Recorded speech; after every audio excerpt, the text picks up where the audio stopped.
Hi everybody, today we'll talk about how to fix or how to solve language on Clash of Clans.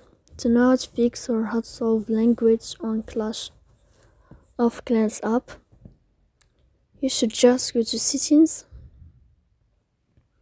After that you can click on apps, default apps, app settings.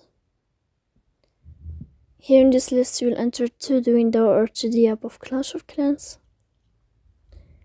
Here you can click on first stop and you can click OK.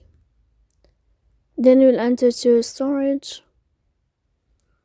Here you can click clear cache. In the end you can turn off your Wi-Fi and you can wait a moment to turn on your Wi-Fi again.